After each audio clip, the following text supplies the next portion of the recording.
고모와 어떤 여자가 말다툼을 하고 있었어요. 고모는 잔뜩 나를 세우고 있었는데 지금에 와서 그게 말이 되는 소리예요? 아무리 낯짝이 두꺼워도 그렇게 못하겠네요. 나 같았으면 절대 이런 짓 못해. 고모가 여자에게 소리를 지르고 있었어요. 어떻게 생각하든 난 모르겠고 내 생각은 변함없으니까 그렇게 알고 있어요. 여자도 단호한 목소리로 말을 했어요.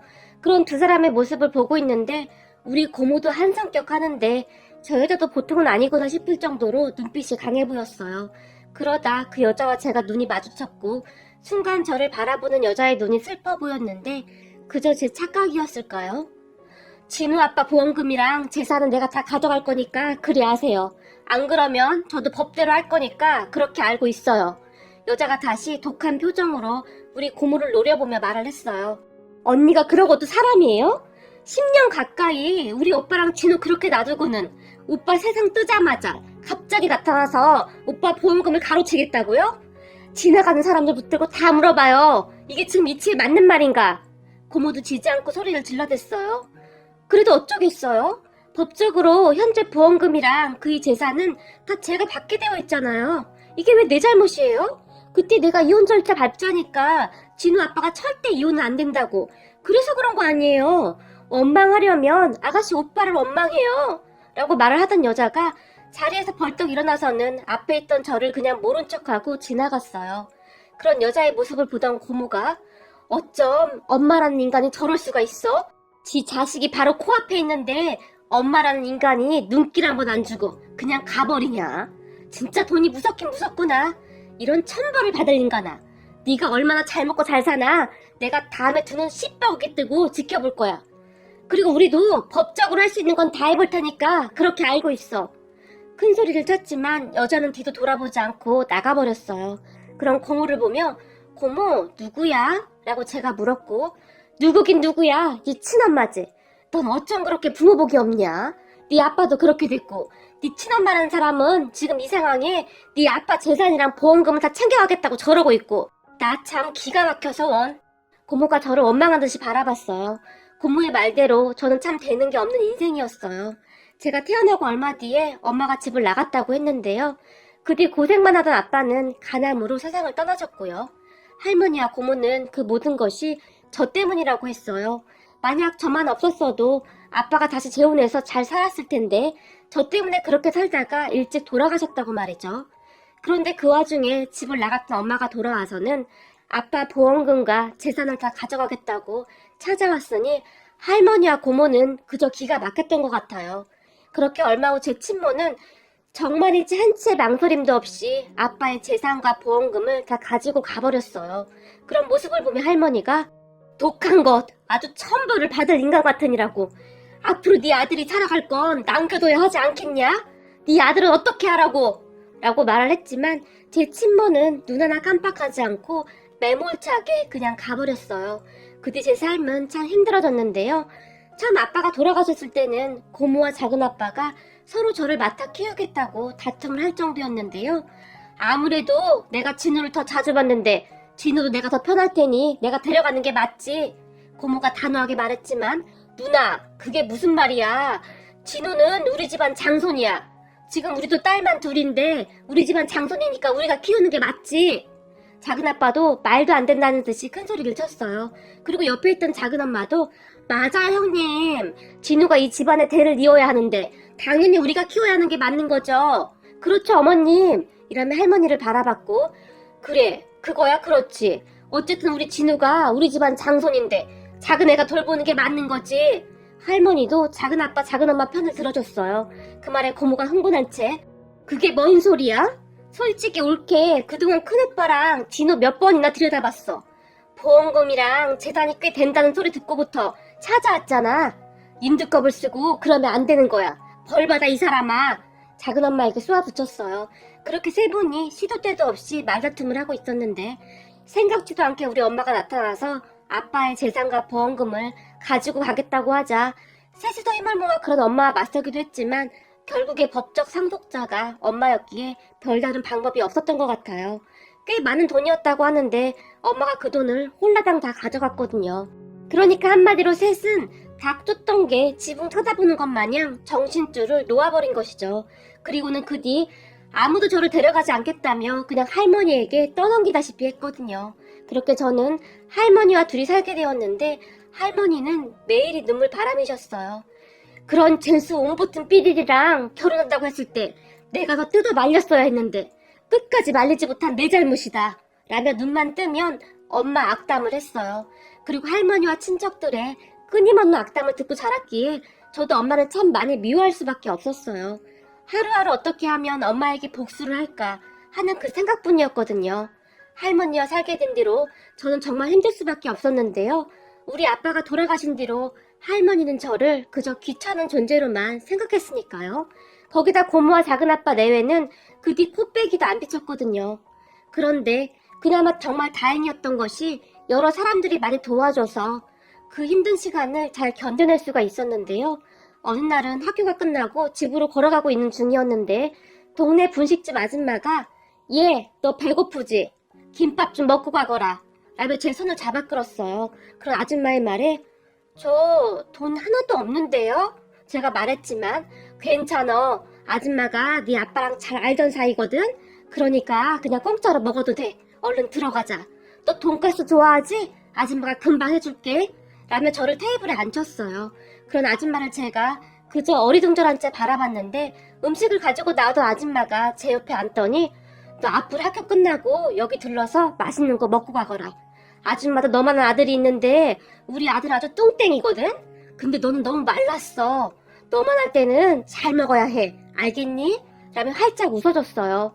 사실 갑자기 저에게 잘해주시는 분식집 아줌마를 보며 조금 이상하긴 했지만 저는 그저 맛있는 음식을 매일 먹을 수 있어서 좋았어요.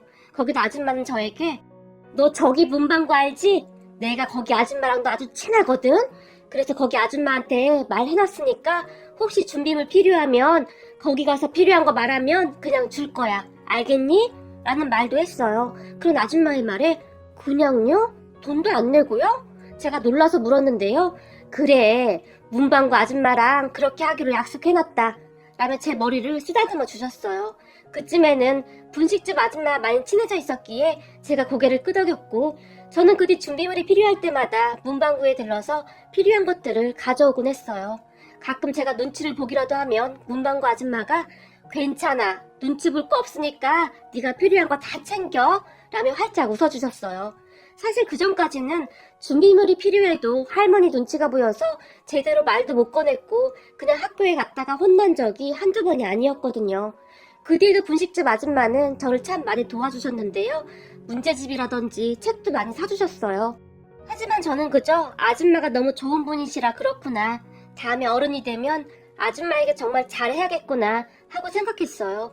그렇게 중학교에 들어갔는데 분식집 아줌마가 교복 사야지. 우리 아들도 교복 사야 하는데 같이 가자. 라며 같이 교복을 맞추러 가기도 했고 그렇게 분식집 아줌마 아들 준석이하고도 자연스럽게 가까워졌어요. 그 뒤에는 분식집 아줌마네 집에서 준석이랑 놀다가 같이 잠을 자는 날도 많았고 어느 날은 진호야, 준석이 말 들어보니 너 공부를 꽤 잘한다며? 제게 물었고 그렇게 잘하지는 못하지만 그냥 하긴 해요. 라고 제가 대답했는데요. 내가 알아보니 수학이랑은 학원을 좀 다니면 더 낫다고 하던데 학원 한번 다녀볼래? 아줌마가 물었어요. 학원이요? 돈이 없는데 학원을 어떻게 다녀요? 괜찮아요. 라고 제가 대답했지만 아줌마 친척이 학원을 하잖니? 너 하나 정도는 그냥 봐줄 수도 있다고 하더구나. 네가 공부 잘해서 좋은 대학 가면 그 학원 홍보도 되고 좋다면서 네가 열심히 한다는 조건으로 다니라고 하는데 한번 다녀봐.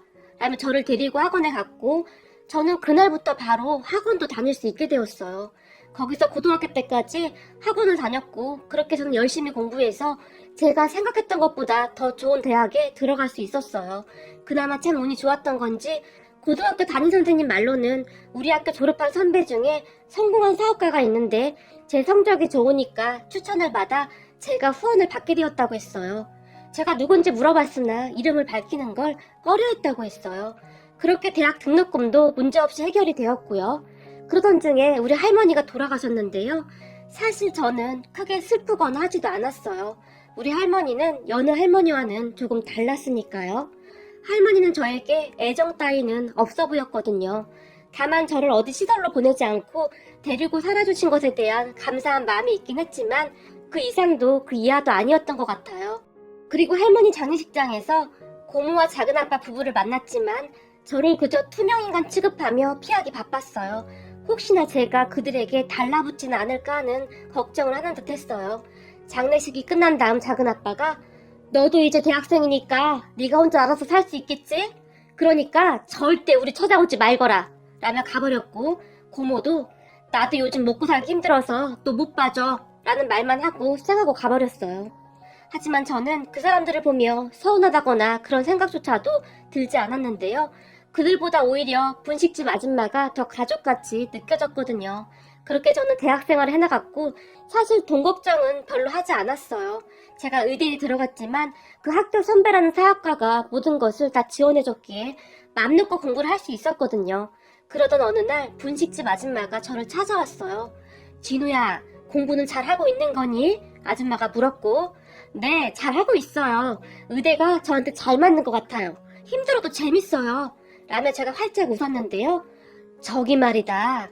사실은 내가 너한테 할 말이 있는데 진작부터 너한테 말을 했어야 했는데 절대 말하지 말라고 해서 말을 못하고 있었어. 라며 어렵게 말을 꺼냈어요. 네? 무슨 일인데요? 아줌마 집에 무슨 일 있어요? 이상하다. 얼마 전에 준석이 만났을 때까지만 해도 별말 없던데요? 제가 아줌마에게 물었고 제 말에 아줌마가 우리 준석이랑은 아직도 자주 만나는 거야? 라며 웃었어요. 당연하죠. 우리 둘이 절친이잖아요. 제가 준석이 말고 친구가 어딨어요. 그렇구나. 근데 말이다. 그게 네가 꼭 알아야 할 게 있어. 아줌마가 자꾸 제 눈치를 보며 말을 했어요. 뭔데 그래요? 괜찮으니까 말씀하세요. 제가 말을 했고 그뒤 아줌마는 깜짝 놀랄 만한 말들을 하기 시작했는데요. 내가 너를 처음 우리 가게에 데리고 와서 계속 밥을 먹이고 했었잖니? 그리고 문방구에서도 네가 사고 싶은 거 마음껏 가져다 쓰기도 했고 학원도 다닐 수 있었고 라며 아줌마가 갑자기 옛날 이야기를 꺼냈어요. 그런 아줌마의 말에 그렇죠. 아줌마 덕분에 제가 이렇게 잘 컸잖아요. 조금만 기다려주세요. 제가 의사 돼서 돈 많이 벌면 아줌마 호강시켜 드릴게요. 라고 말을 하며 제가 아줌마를 바라봤는데요. 아니야. 내가 무슨 호강을. 사실은 네가 고마워해야 할 사람이 따로 있단다. 아줌마가 말을 하다가 다시 제 눈치를 봤어요. 진우야, 네가 엄마를 많이 미워하는 건 알고 있지만 네 엄마도 다 사정이 있었단다. 그래서 네 엄마가 그동안 나한테 부탁을 한 거야. 라는 말을 꺼냈어요. 그 말에 제가 아줌마, 죄송한데 저한테 그 여자 이야기는 꺼내지 않았으면 좋겠어요. 그 여자는 사람도 아니에요. 우리 아빠 보험금이랑 재산까지 다 가지고 간 사람이에요. 어떻게 자기가 낳은 자식을 그렇게 모른 척하고 살 수가 있어요? 그러니까 그 여자 이야기는 더 이상 하지 않았으면 좋겠어요. 제가 정색하며 말을 했는데요. 아니야, 네가 오해하고 있는 거야. 그동안 네 엄마가 널 다 챙긴 거야. 어느 날 네 엄마가 날 찾아왔더라. 네가 맨날 우리 분식집 앞에서 서성이는데 혹시 애가 오면 음식을 줄 수 있겠냐고. 그리고는 매달 네가 먹은 음식값을 계산하고 갔어. 거기다 문방구에다가도 똑같이 매달 계산하고 갔다. 네 엄마가 매달 몇 번씩 숨어서 널 지켜보고 있었는데 넌 몰랐지? 라며 놀랄만한 말을 했어요. 아니 그렇게 두고 가버릴 때는 언제고 갑자기 왜요? 제가 놀라서 물었는데요. 네 엄마한테도 무슨 사연이 있는 것 같더구나. 그러니까 네가 엄마를 만나서 한번 얘기를 해보렴. 사실 네 대학 등록금도 다 네 엄마가 보내주고 있는 거란다. 라는 충격적인 사실을 말했어요. 그런 아줌마의 말에 거짓말이죠. 그 사람은 단 한 번도 저를 보러 온 적이 없어요. 제가 떨리는 목소리로 말을 했는데요. 아니, 네 엄마는 항상 네 옆에 있었다. 네 입학식에도 그리고 네 졸업식에도 멀리 떨어져서 널 바라보고 있었어. 네 졸업사진 뒤에 자세히 보면 멀리 네 엄마가 보일 거야. 네 엄마 부탁으로 아줌마가 사진을 그렇게 찍었으니까. 나도 자세한 이유는 잘 모르겠지만 네가 엄마를 직접 만나서 물어보렴. 이거 네 엄마 연락처야. 라며 제게 엄마의 연락처를 줬어요. 그리고 그날 집에 가서 확인을 해보니 아줌마의 말대로 제 졸업사진 뒤에 아주 멀리서 엄마의 모습이 보였어요. 그 순간 머리가 멍해졌는데요. 도대체 이해가 되지 않았어요. 그럼 아빠가 돌아가셨을 때 저를 데리고 가면 됐을 텐데 왜 그러지 않았을까 하고 말이죠. 그러다가 문득 아빠 보험금과 재산 때문에 엄마와 고모가 싸우던 날 우연히 저와 눈이 마주친 엄마의 눈이 굉장히 슬퍼 보였던 게 생각이 났어요. 그렇게 저는 이런저런 생각을 하면서 한 달가량을 그냥 보내다가 어느 날 아줌마가 알려준 번호로 전화를 했어요. 그런데 전화벨이 울리자마자 진호야! 라는 엄마의 떨리는 목소리가 들려왔고 그 목소리에 저는 그저 아무 말도 못한 채 휴대폰만 들고 있었는데요. 진호야, 우리 진호구나. 엄마가 미안해. 정말 미안해. 라며 흐느끼는 소리가 들렸어요. 그렇게 미워하던 엄마였는데 엄마의 목소리를 듣는 순간 갑자기 심장이 쿵하고 내려앉는 기분이었어요. 얼마 후 저는 엄마와 만났는데 만나자마자 엄마가 저를 끌어안고 대성통곡을 하며 저에게 충격적인 사실을 말했어요. 잠시 후 진정을 한 엄마가 정말 미안하다. 혹시 그때 기억나니? 내가 네 고모를 찾아가서 네 아빠 재산과 보험금 때문에 네 고모랑 다퉜던 날 말이야. 그날 너와 눈이 마주쳤는데 그까짓 돈이고 뭐고 다 필요 없으니 그냥 너를 안고 그곳을 나와버리고 싶은 생각이 간절했지만 이를 악물고 참았다. 그래야만 했으니까. 엄마가 다시 눈가에 흐르던 눈물을 닦았는데요. 네가 워낙 어렸을 때 내가 집을 나갔으니 아마도 넌 내가 왜 집을 나갔는지 잘 몰랐을 거야. 하지만 엄마도 어쩔 수가 없었단다. 그곳에서는 도저히 희망이 없었어. 네 할머니와 고모 그리고 작은아빠 그 사람들은 인간도 아니야. 엄마는 계속해서 충격적인 말들을 쏟아내고 있었어요. 너도 알다시피 너희 할아버지가 일찍 돌아가셨잖니? 니네 할머니는 평생 일을 해본 적이 없는 사람이었어. 네 할아버지가 남긴 재산으로 근근히 살았는데 네 아빠가 대학도 포기하고 그 뒤부터 돈 벌어서 그 집 식구들 다 먹여 살렸어. 네 고모와 작은아빠 학교 공부도 다 네 아빠가 벌어서 보낸 거고 결혼도 다 네 아빠가 번 돈으로 시킨 거야. 네 할머니 생활비까지 다 네 아빠가 책임지고 있었어. 참 기가 막혔던 게 그 사람들에게 그건 아주 당연한 일이었어. 근데 우리가 결혼하고도 변한 게 아무것도 없었다. 분통이 터졌던지 엄마가 잠시 물을 한 모금 마셨는데요. 그런 엄마에게 그럼 그냥 모른 척하면 됐잖아요. 제가 물었는데요. 물론 그래도 봤지. 네 아빠랑 내가 그 사람들을 피해서 도망을 가기도 했었다. 하지만 그럴 때마다 어떻게든 찾아내서 다 뒤집어놨다. 네 아빠가 다니던 회사까지 쫓아와서 난리를 쳐서 결국 회사를 관둬야 할 정도였어. 참 기가 막혔던 게 네 고모랑 작은아빠는 결혼까지 해서도 네 아빠에게 시도 때도 없이 돈을 요구했어. 네 할머니조차도 그게 당연하다고 생각했고 하물며 네 할머니가 네 아빠 통장을 가지고 관리를 할 정도였어. 나는 네 할머니한테 돈을 타서 써야 했는데 그것도 정말 생계 유지가 안 될 정도였어. 네 아빠랑 내가 별짓을 다 했지만 그 사람들한테 벗어날 수가 없었어. 어느 때는 우리가 네 고모랑 작은아빠 행패에 경찰까지 부른 적이 있었는데 그걸 알고는 네 할머니가 어디서 동생들한테 그딴 식으로 행동하냐며 더 이상 살아갈 이유가 없다고 차마 하지 말아야 할 행동도 서슴지 않고 해서 응급실에 실려간 적도 한두 번이 아니었어. 네 할머니는 항상 그런 식으로 네 아빠를 꼼짝 못하게 해버렸다. 그 모습을 보며 도저히 안 되겠다 싶었어. 그렇게 살다가는 우리 세 가족에게 희망이 없었거든. 그때 생각이 나는지 엄마가 잠시 말을 멈추고 긴 한숨을 쉬었어요. 그래서 네 아빠와 나는 선택을 해야만 했어. 그 악연을 끊어낼 방법을 찾아내야만 했거든. 그렇게 내가 집을 나오게 되었고 물론 내가 널 데리고 갈 생각이었는데 네 할머니가 절대 그럴 수 없다고 다시 난동을 피웠고 어쩔 수 없이 널 두고 나올 수밖에 없었어.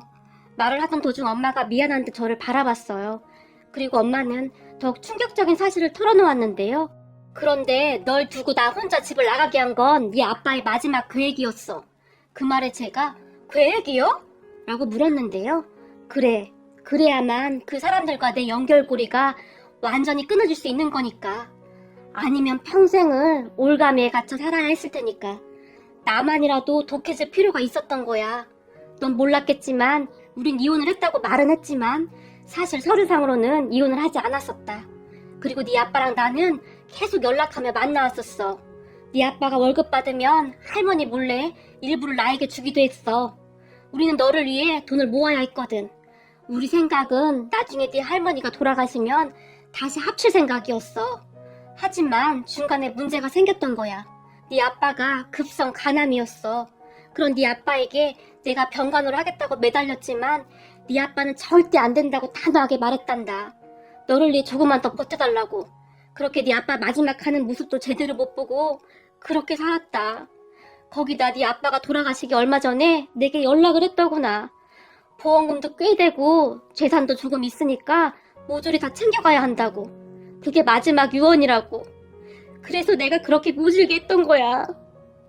만약에 그날 내가 마음 약해져서 너를 보며 조금이라도 흔들렸다면 그 사람들 성격에 득달같이 달라들어서 다 뺏어가려고 난리를 쳤을 테니까. 네 아빠 보험금과 재산을 받은 뒤에도 그 사람들이 나를 참 많이도 힘들게 했었거든. 내가 잠시 피해서 잠적해 있었더니 한동안 찾다가 포기를 하더구나. 그리고 난 네가 성인이 되면 너와 함께 살 생각이었거든. 엄마는 정말 충격적인 말을 하면서 하염없이 눈물을 흘리고 있었어요. 그 말을 듣는데 물론 할머니와 고모 그리고 작은아빠가 이상하긴 했지만 그 정도인 줄은 몰랐는데 문득 저를 할머니에게 맡기고 단 한 번도 찾지 않았던 걸 보면 충분히 가능했겠구나 하는 생각이 들었어요. 그렇게 엄마와 저는 끌어안고 한동안 눈물을 흘렸고 그 뒤 엄마 집에 들어가서 같이 살았어요. 다행히 엄마는 그동안 꽤 많이 준비를 해놨었고 아빠의 보험금과 재산 대부분은 손도 대지 않고 고스란히 가지고 있었어요. 그건 네 건데 내가 어찌 손을 대겠니? 너 학비하고 남은 건 결혼할 때 써야지. 라는 말을 할 뿐이었어요. 그런 엄마는 홀로 살아남기 위해 참 많은 고생을 했다고 하는데요.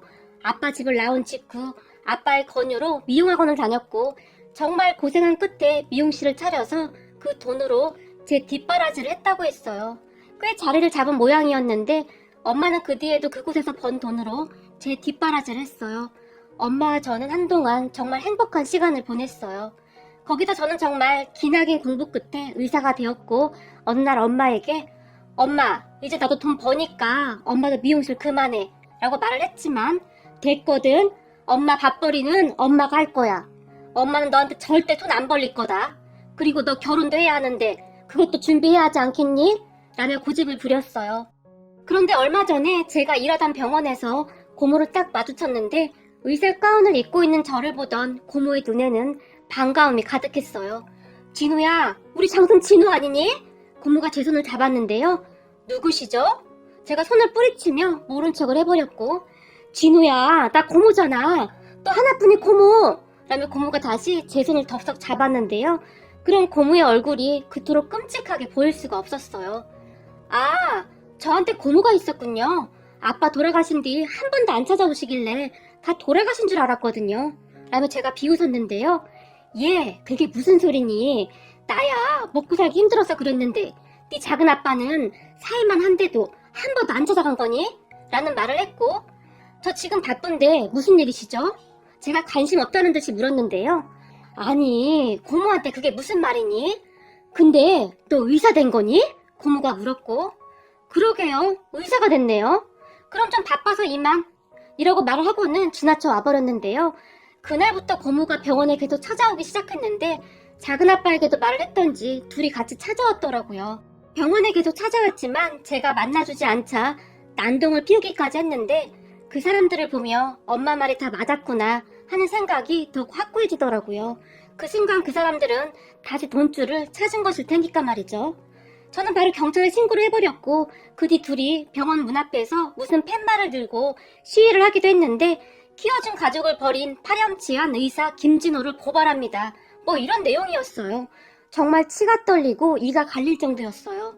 전에도 그렇게 지속적으로 우리 부모님을 힘들게 했던 것이겠죠. 하지만 저는 우리 부모님과는 다르다는 것을 몰랐던 것 같네요. 저는 변호사를 고용해서 바로 명예훼손으로 고발 조치를 하겠다고 했고 그 뒤 고모가 정말 마지막이니 한 번만 얘기 좀 하자고 수십 통의 문자를 보내서 제가 전화를 했더니 진우야, 나 한 번만 살려주면 앞으로 조용히 살 테니까 제발 한 번만 살려줘라. 사실은 말이다. 네 사촌형이 주식을 하다가 사채를 좀 떴나 본데 지금 집이 나가게 생겼다. 한 번만 도와줘라. 라며 울면서 빌어댔어요. 그런 고모에게 당신 아들이 사채 쓴 걸 왜 저한테 그러는 거죠? 저는 모르는 일이고 다시 한번 시끄럽게 하면 바로 경찰 부를 테니까 그렇게 아세요. 라며 전화를 끊어버렸어요. 거기다 작은아빠라는 사람은 사업이 잘 안 됐던 모양인데 저한테 돈 좀 뜯어내려고 그 난리를 쳤던 겁니다. 양심이라고는 하나도 없는 정말 대단한 사람들이었어요. 하지만 저는 그 사람들을 매몰차게 뿌리쳐버렸어요. 인간의 탈을 쓰고 어쩌면 그럴 수가 있는 것인지 이해할 수가 없더라고요. 그때 작은엄마가 찾아와서 네 작은아빠 사업장 거래처 어음 부도나서 지금 집이고 뭐고 다 넘어가게 생겨서 길거리에 나앉게 생겼어. 그것만 막아주면 안 되겠니? 라며 다시 애원을 했지만 다시 한번 이렇게 나타나면 저도 가만히 안 있을 겁니다. 제가 정말 단호하게 거절을 해버렸어요. 그 뒤 그들이 다시 찾아오진 않았는데 어느 날 엄마가 네 작은아빠 구속됐다고 하는구나. 사업장 넘어가고 나서 어디 가서 다른 사람들한테 사기를 친 모양인데 아주 그제 불능이구나. 평생을 네 아빠 등골 빼먹고 살다가 천벌을 받는구나. 라며 혀를 내둘렀어요. 그리고 네 고모도 있던 집까지 다 날렸다는데 둘 다 아주 천벌을 받는 모양이구나. 라며 혀를 찼어요. 엄마 말대로 천벌을 받는 것이 아닌가 싶네요. 하지만 정말 안타까웠던 것은 말이죠. 그 사람들은 아직도 본인들이 뭘 잘못했는지 전혀 모른다는 것입니다.